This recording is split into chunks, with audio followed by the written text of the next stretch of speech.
Yakubu Paiko of GEMS 3, and it's entitled Tax Transformation and its Impact on IGR and Doing Business Ranking. So because it's about tax, I'd like to really hear how delighted we are that we're going to be educated about tax and how that impacts development. So please welcome him. Thank you. All right. Good afternoon, ladies and gentlemen. Okay. I'm not here to educate you, but I'm here to let you know how we have improved the tax administration system that has made it easier for people to actually comply with the tax regulations, and of course, impacting very positively on your businesses, resulting in growth of those small, medium enterprises. So I'll be taking you through what basically we have done, the constraint that is, the challenges that we actually find out, and based on which we tailored our intervention program. And then we'll look at the modest achievement that we have been able to arrive at, and then the picture that we had at the time we left, and those strategic sustainability steps that we took to ensure whatever we have done, the reforms, are actually sustained even after our exit. And then, of course, there were some learning curve. I will share that with you, and, of course, the recommendation thereof. Next. So these are a list of some of the constraints, the challenges that we identify in the tax administration system.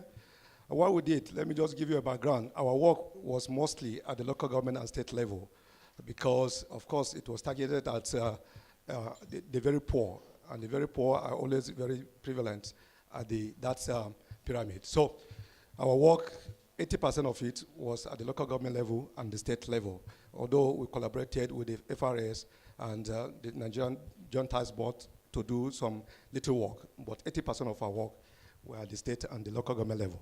So, as you all know, there was this issue of duplication of taxes at the local government level, within the local government, and of course, between the local government and the state. And as a result, of course, it has a very severe impact on the business environment, that it became like a burden on the businesses. Of course, they were paying several taxes, both to the state and, of course, to the local government that were similar in nature, that ordinarily there were no provisions of it in those laws. And what we find out, especially at the local government, is that there was absence of tax law legislation completely. What we were doing in most of the local governments was just actually taxing people just on top of their head. Some, they had the bylaws, which were very obsolete. Some of them, since the colonial days, it has never been reviewed. In some other local governments, there was no law at all. Not at all. So, of course, that gave room for a lot of sharp practices. It became a burden on the businesses, and of course, there are consequences on those businesses. And there was this huge gap of awareness, tax education. A lot of the people didn't even know where those laws exist, didn't know the provisions. So as a result, they didn't even know their civil responsibilities and, of course, their obligations and rights that are enshrined. Most of the tax systems were actually operated manually, paper-based, which was cumbersome, of course, with its cost implication, even on the government, the revenue-generating agencies. And that gave room, too, to some sharp practices in terms of pilferages, in terms of fraud, in terms of even, we have instances where receipts are actually duplicated. A revenue collector who has his own receipt, he will first sell those receipts before he actually issue the receipt that was given to him legitimately from the government. Closely related to that is that the system and the processes of the tax administration in Nigeria are not automated, which made it very difficult for people to even file their returns and, of course, make claims and make it easier. The tax base was very narrowed. A lot of the businesses were outside the tax net, especially the informal sector. As we all know, 80% of the businesses that operate in Nigeria today are actually in that sector. And most of these businesses in that sector were not captured in the tax net. And that is what is responsible closely to the last item that you see there, that there were no resources at the disposal of the government to actually provide this public service to the marketplaces and the business environment. So what do we do?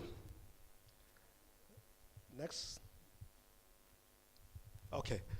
So we develop our intervention suits tailored towards solving each of these constraints that has been identified. And one of it there is tax harmonization, both at the local government level and the state level, with a view to removing those areas of duplication, produce fair taxes that will be fair to the taxpayers, and make it very clear in such a way that it will have direct bearing. Now, what we did is that there are places where it was streamlined in some states from 200 levies and charges and taxes, different types, that were being collected, and align it to about 20, which is in line with the constitution of the Nigerian state. Presumptive tax. This one actually clearly targeted at the enhancing the tax base. So it is a federal government policy that was introduced in 2015, targeted at facilitating tax compliance by the informal sector businesses. But what we did to ensure a balance is to actually support the implementation of this regulation with a view, one, to expand the tax net for the government, and by that, it will increase its IGR. But at the same time, ensuring that the business sector have a fair deal that they have a fair taxes to pay, so that it will not be a burden. Because if we have left it to the government, probably it will have been outrageous taxes that will be charged, and that will actually weaken the business sector. And to address the manual system that they have, there's this tax automation that is automating the tax processes with a view to have a seamless and efficient and effective system that will make it easier for compliance, and of course, it will even improve accountability on the part of the government. And then the last one there is the high network individual. The statistics that were rolled out just sometimes last week or so was that in Nigeria today, only 214 taxpayers pay taxes in excess of 20 million naira. So there is a need to actually intervene and ensure that at least these high network individual and large corporations are actually captured and brought into the tax net. Next. So what was our objective of rolling out this intervention suit? One, of course, to harmonize the taxes, both at the local government and the state level, to produce that fair tax regime that is fair, of course, to the business environment, and of course, that we make. Because it's not the number of taxes that you collect, but no matter how few they are, is the efficiency and the effectiveness, and of course, the level of compliance that will actually have a tremendous impact on the IGR of the state. The second objective was to ensure that there's a proper mechanism, a feedback mechanism, where taxpayers can lodge their complaints, and those complaints are actually attended to. Before that, what we have, the only way the taxpayer can lodge his dissatisfaction was to protest of not paying his taxes.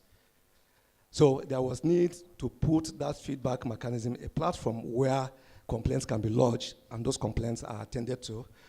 The third one was actually to simplify and have a very transparent payment system with a view, because people believe that the revenue collectors, because it's cash-based, when they collect this money, they are hardly remitted to the treasury accounts of the government. So the objective was actually to introduce other payment options that will create that transparency, that will improve that trust and accountability for payments. And then, of course, there was need to raise up and rave the campaign awareness, this level of tax education by continuous sensitization, by creating awareness so that people will be aware of the laws that has been passed, of their responsibilities, and of course, their rights as enshrined in the laws. One of the problems that we actually found out too was that the capacity of the revenue collectors was very low. So there was need to raise that capacity. When we intervened, in most of the local governments, a lot of them have never received any training. Some of them didn't even know what it was to have these laws. Even where they exist, they don't even know the provisions of this law. It will amaze you.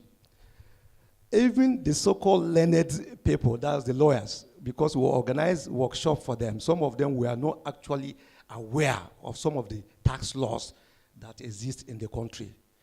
So there was that huge gap that needed to be filled. And then we wanted to increase that accountability because there was no incentives for paying taxes. So people were disillusioned. In most places, in fact, they stopped paying taxes because they cannot see the benefit of paying such taxes. So what we did was to introduce what we call the tax for service. Let the taxes work for the people. Whatever you pay, at least there should be evidence in terms of providing toilets, social services. Okay. And of course, topmost there and of most benefit to the state is the IGR, how to increase that. So we actually had the objective of increasing the IGR, the revenue generated taxes. Next. Chairman. Okay. So we work with some stakeholders, both from the public sector and the private sector, and there are a number of them here. But what I want to point out is that our tax harmonization approach was actually driven by these categories of stakeholders that we have. We set up the Tax Harmonization Committee that encompasses both the private sector, the traditional institutions, the government, and it was a very seamless cooperation that led to the successful harmonization of taxes, which you will be seeing the achievement that came out of that. All right, so what approach do you adopt?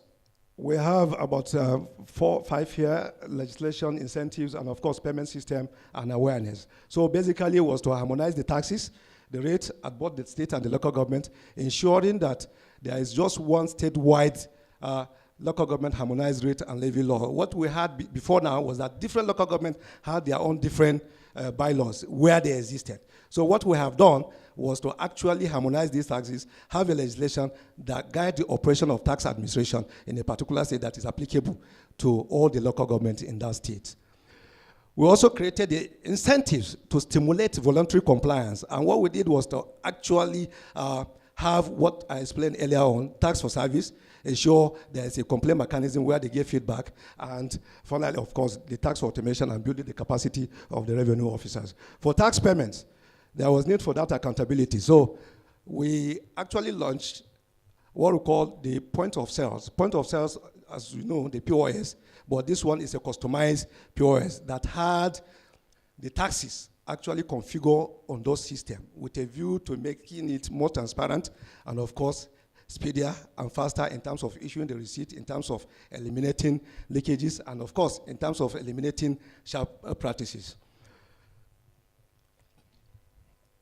We also facilitated with this strategy of harmonizing all the assessment notices, that is the harmonized demand notice, where you have, especially at the local government, all the taxes, the rates, the levies that are collectible by local government listed out on that demand notice. So as the demand notice is going out, you can see clearly those things that you need to pay for without necessarily giving the opportunity to people to actually introduce arbitrary charges into it. We also partner with some commercial banks to create the direct lodgement platform where people, when they collect this assessment, they can actually pay directly into the local government account domicile with this local government. With that, it improves transparency.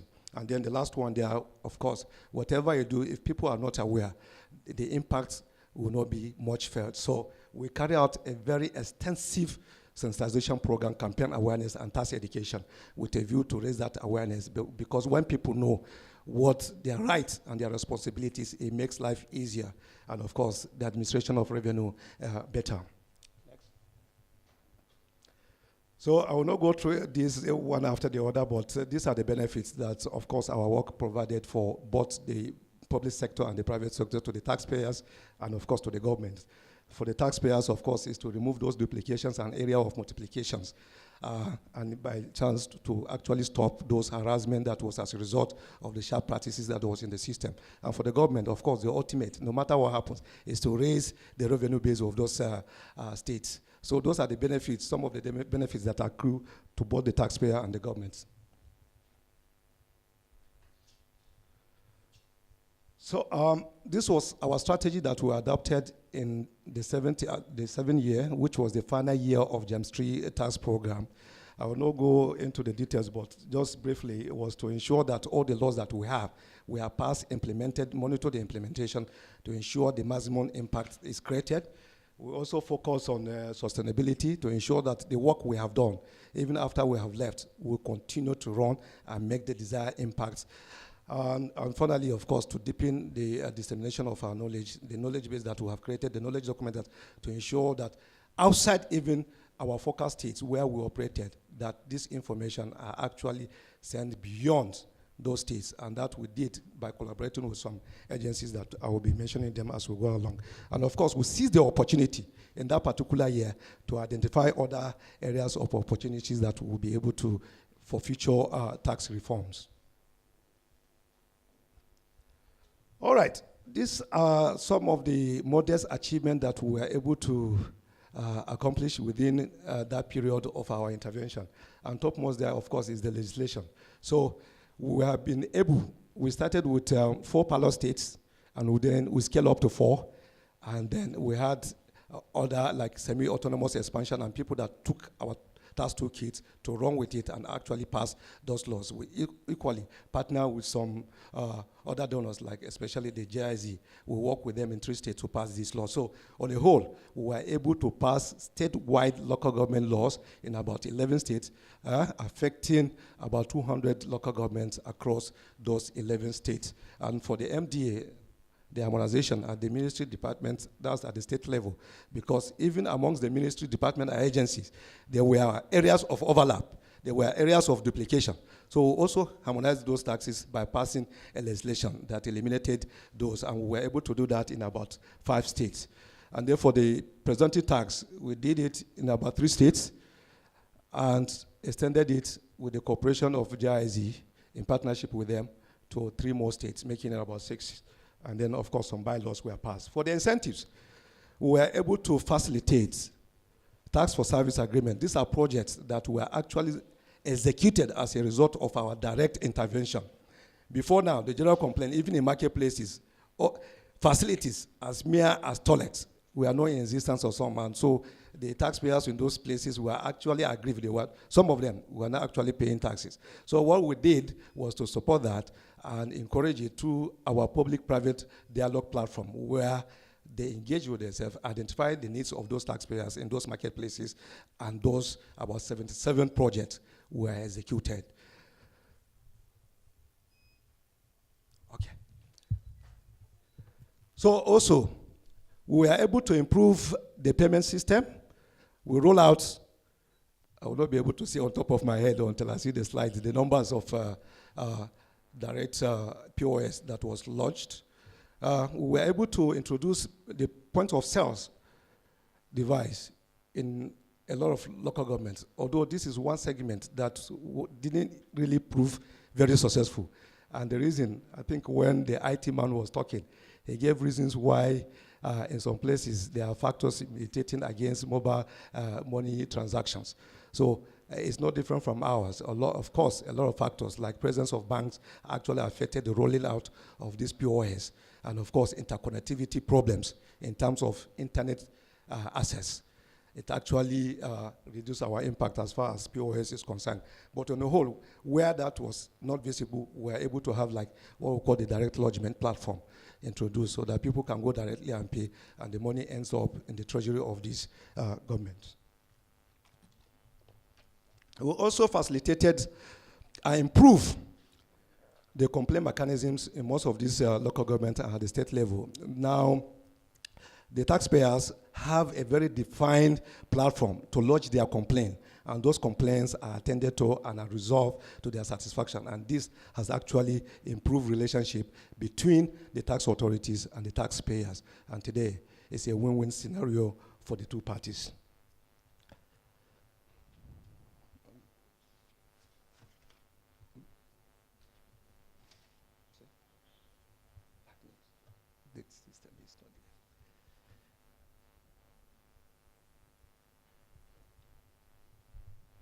Sorry, please. Just waiting for the slides to come up.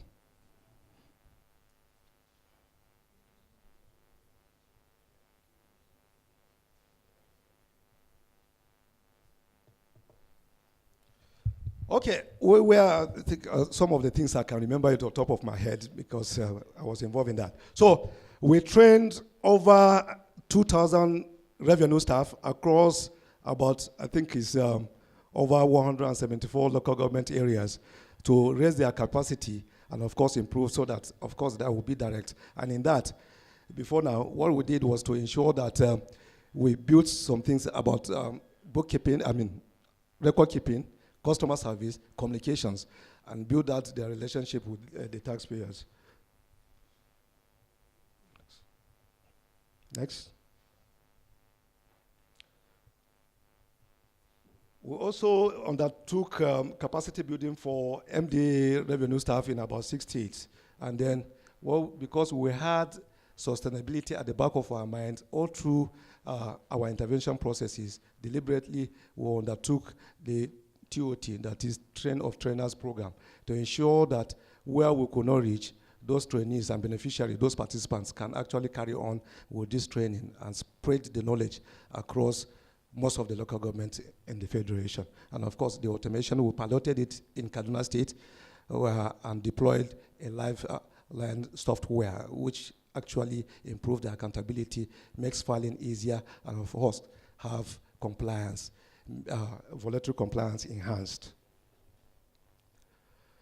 These are figures that has been rolled out by my team leader, Anna, before, so I will not bore you by that, but what increasingly, in all the states that we have intervened directly or indirectly through our semi-autonomous and autonomous expansion is that from our analysis, we saw improvement in the revenue base of these states by growing by about 49%. But most importantly, besides or beyond the quantitative impact, there were some gains in the qualitative aspect of it, which includes improving the compliance. Of course, people are more aware. Arbitrary charges were eliminated. Harassment were reduced considerably.